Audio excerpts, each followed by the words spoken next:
You are Locked On Mavericks Postcast, part of Locked On Sports Dallas, on the Locked On Podcast Network. Your team every day.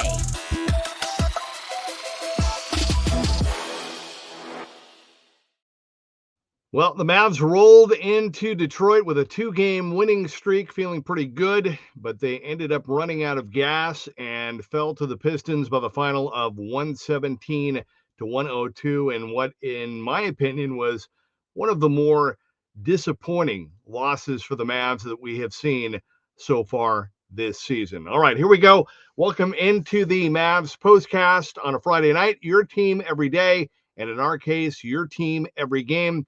My name is Jeff Biggs. Happy to be with you. Thank you for hanging out. We want to hear from you via the comment crew. Please jump in, give me your thoughts on the game, what you saw tonight.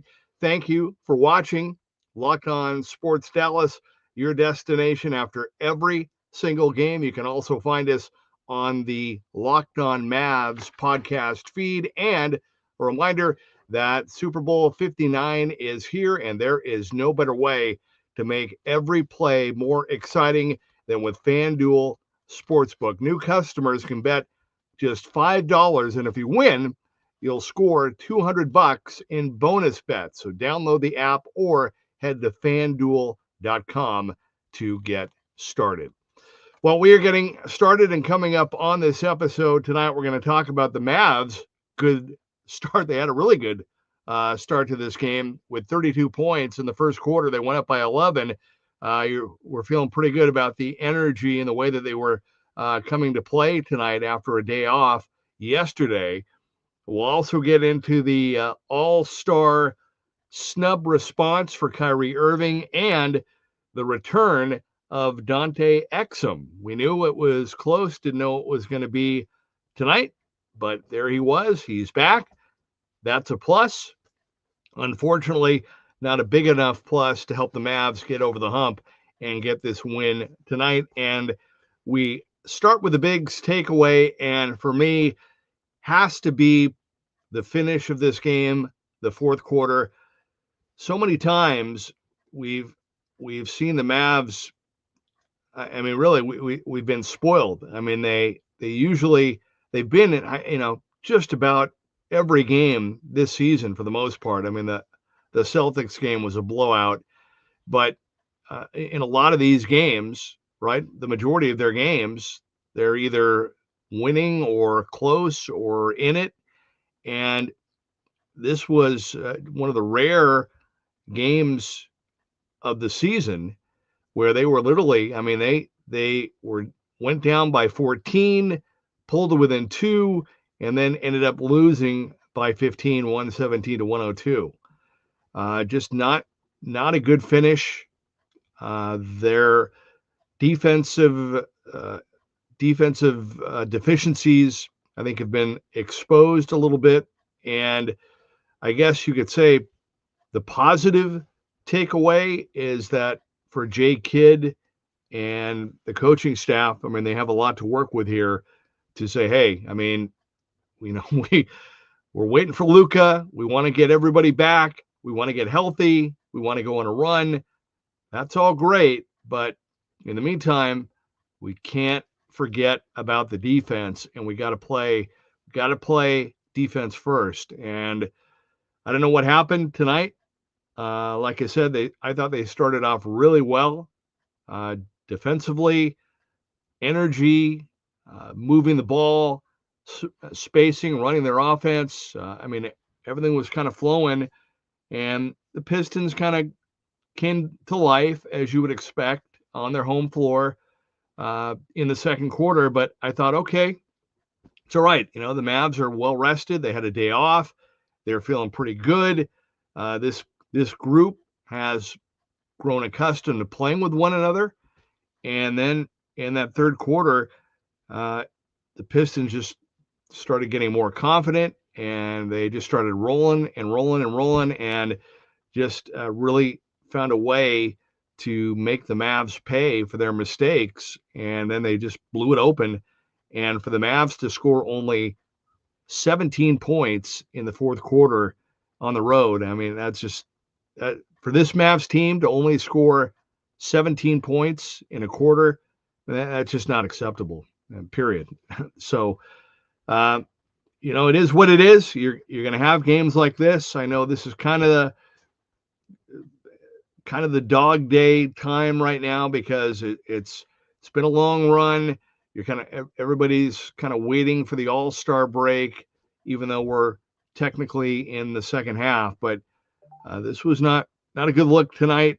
And like I said, a lot to work with for the coaching staff. I wouldn't be surprised if they had a practice tomorrow, and then they have that early start in Cleveland. So maybe the silver lining will be that they are able to have a better effort and really come out fired up on Sunday in Cleveland. I want to jump right in. We want to get an early start to the comment crew. This is from Hot Take, and I've said this before. Hey, if you don't want to use your name or you want to use a tag like that, Hot Take, that's okay. I'm good with that. I don't care. We want you to be a part of the show. We want you to participate. And so Hot Take says, I can't believe they lost this game, and the fact that it wasn't close. No words, really. Yep, that's kind of where I'm at. Like I said, it's one thing. They've had some tough losses, right? Some close losses, but it's been a while where you've literally seen this team kind of come back the way that they did to get within two, and then just to get completely blown out down the stretch to finish the game. Haven't seen that very much at all this season with this team and with this group. And, I selfishly, because I'm a Kyrie fan, I was kind of hoping that, kind of similar to what Cade Cunningham did. I mean, Cade Cunningham, after finding out that he's been named an All-Star, and congrats to him, he goes out and drops a 40. I was hoping that Kyrie would come in to this game tonight and really go nuts. I've been waiting. I don't know. Maybe I'm not being realistic. Maybe Kyrie is just physically not able to do it right now, or maybe he just is so intent on getting the other guys, his teammates, going that he doesn't want to do it. But man, I've just been waiting for one of these games where Kyrie just goes nuts and just takes the game over and goes off for 50. The Mavs could use that. And I say that out of respect, not to diminish anybody else on the team, but I mean, he literally can score at will. I mean, if he wants to, he could probably score almost every time down. I've said that multiple times. But man, tonight was just disappointing. Like I said, they started off really well, and what was a big part of that start was the intensity on defense. They were doing a great job defensively. Gafford was fired up, and they were doing their thing.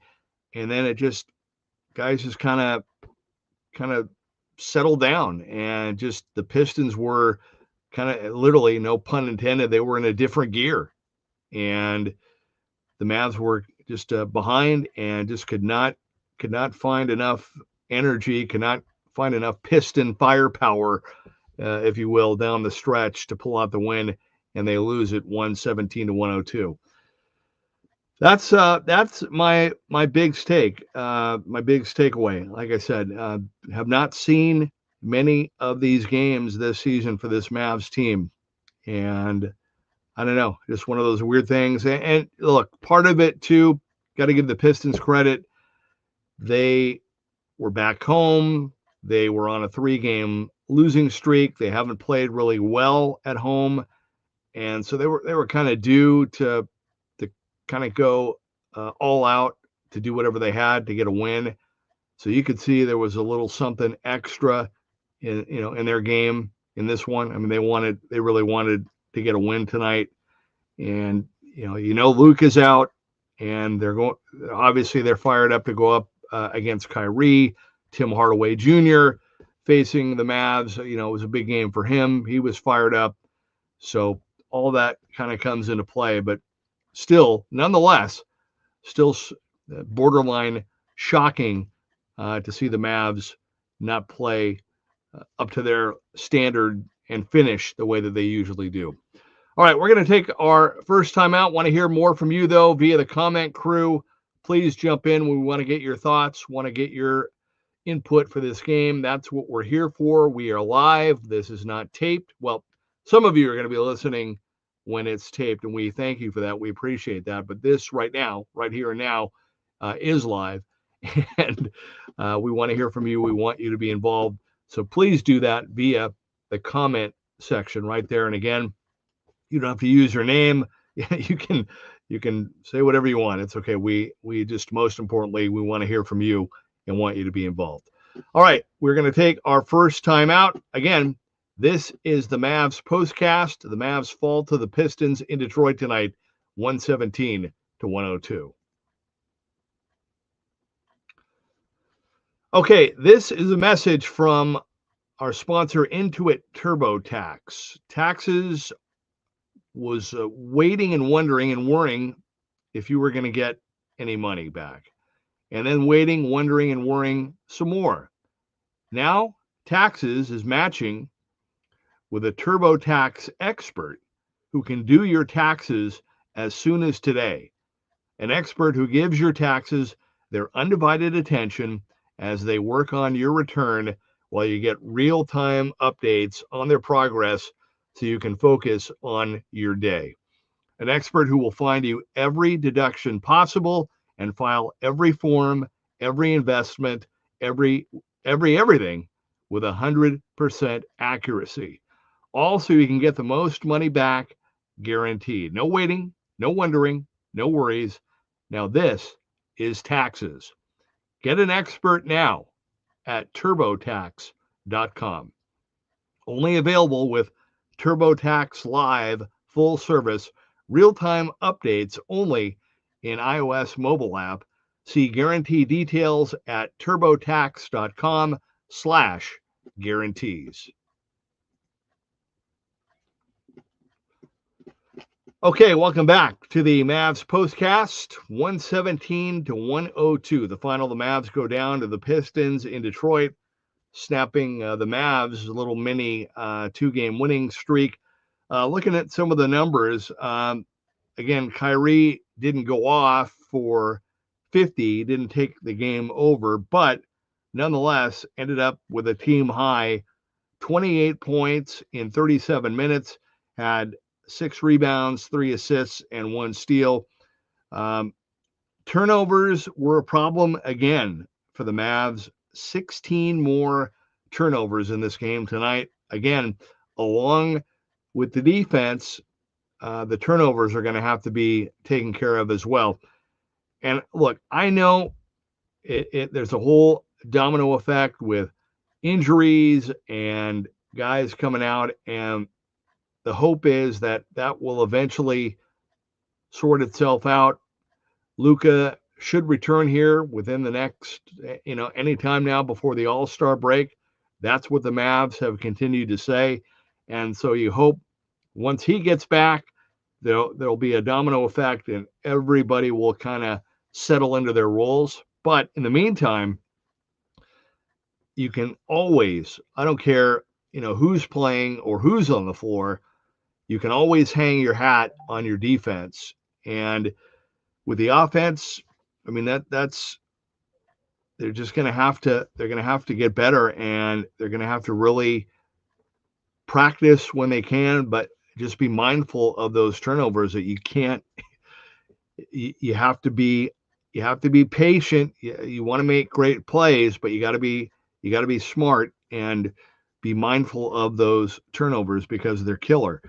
In addition to Kyrie, PJ Washington, man, I mean, again, he got off to a great start. I mean, you look at the way the Mavs started, and I can't stress it enough.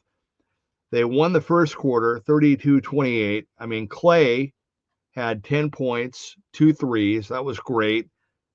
PJ had 2 threes and 8 points in the first quarter. Gafford had 8, right? And so you're thinking, okay, great start, good way to get going. You win the first quarter, and then they kind of slowed down from there. It's almost like they literally started running out of gas in that second quarter, because you look at the other quarters, 32 in the first, and then 26 in the second, 27 in the third, only 17 in the fourth, which is just not acceptable. And in the meantime, on the flip side, I mean, the Pistons had just some multiple extended runs to build up their lead, and they just, I mean, Cade Cunningham went off for 40. Jalen Duren had 16 and 13. Tobias Harris had 17. Tim Hardaway Jr., facing the Mavs, only had 9 points in 28 minutes, so it's not like he went nuts. But literally, I mean, they just kept sending Cade Cunningham to the basket, and really the Mavs couldn't stop him. That was pretty much the story of the game. And, to see, we haven't seen somebody really go nuts and light up the Mavs for a big number like that in a little bit either. All right. And so that's discouraging on top of that. And with all due respect, I know Cade is a Texas kid. I did a whole bunch of his games for my college basketball hosting that I do. And I remember when he was the number one pick not too long ago. But I mean, he just, it wasn't like he was spectacular tonight. I mean, he was just steady and just kept going and kept going, kept scoring.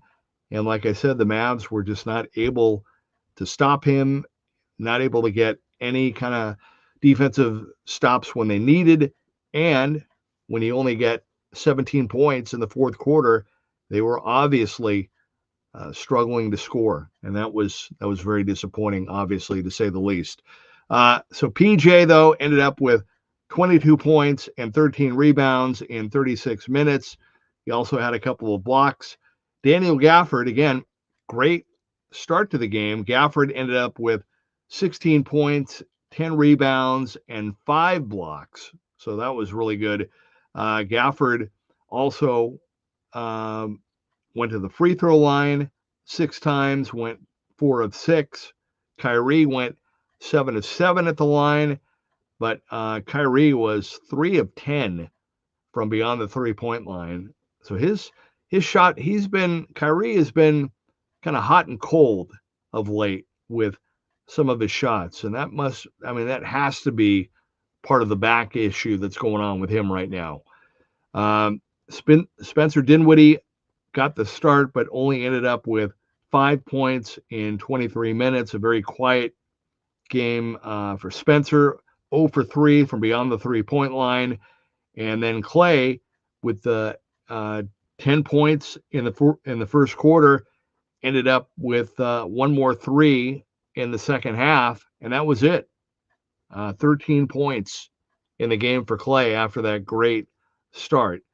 And that right there, I mean, that's an issue, that when you get a guy like Clay who has been getting better and better and better, and then he ends up with 10 points in the first quarter and then doesn't score again until the second half late in the game, that's not good. I mean, that's you got to find a way to kind of get him going. Omax has been quiet. He had after the big game a couple games ago, only 4 points. Najee had a couple of threes at 1 3, but he finished with 7. Kessler Edwards 0. Kyler Kelly scored his first NBA basket. I believe it was his first. Maybe he scored a basket in his debut. I know he hit a free throw. And then Dante Exum had 1 basket, and it was a 3-point play for 3 points for Dante in 14 minutes. But that was it. I mean, it was a very quiet night. I mean, the Mavs bench ends up with 10, 12, 16 points. I mean, you got to get more from the bench than they did tonight. And it was just obviously when you score 102 and you get 17 in the fourth quarter. That's not what this Mavs team is about. I mean, they've been scoring 120, 130 pretty regularly of late, and they struggled tonight. Was not a good showing. They ended up 37 of 87 from the field, 11 of 33 from beyond the three-point line. It's amazing that number there. What was that number we went the other night? They have the bulk of their wins when they hit 13 or more three-pointers. The Mavs usually win, and they ended up with 11 tonight. Also, rebounding tonight, the Mavs were out rebounded only by one. Seemed like a lot more, but only by one. And then some of the bigger numbers, I think the turnovers, again, 18 for the Mavs. I thought it was 16. It was 18. And the points in the paint, 62 for the Pistons compared to 46. And the points in the paint, the fast break points, 13 for the Pistons. And the Pistons' largest lead in this game was 19. So it was just not a good night across the board for the Mavs in this one. All right, we're going to take our final timeout, but we want to hear from you via the comment crew. So please jump in. We'll have our final segment before we finish up tonight. And again, the final score, the Pistons beat the Mavs 117 to 102. This is the Mavs Postcast. All right, well, Super Bowl 59 is here. One game, two teams, endless possibilities. And then there's no better way to make every play more exciting than with FanDuel Sportsbook. Whether it's predicting the first touchdown, calling the MVP, or even betting on the coin toss, FanDuel makes it easy to get in on the action. With live betting all game long, you can adjust your bets as the game unfolds, and you can feel the thrill from kickoff to the final whistle. The live betting feature really lets you stay involved no matter what happens on the field, and the app is super easy to navigate. Plus, knowing that you can place a $5 bet and potentially win $200 in bonus bets, that for the Super Bowl, I mean, that's the icing on the cake for sure from FanDuel. So download the app or head to FanDuel.com to get started. Bet just $5, and if you win, you'll score $200 in bonus bets. That's FanDuel.com. Bet with FanDuel, the official partner of Super Bowl 59.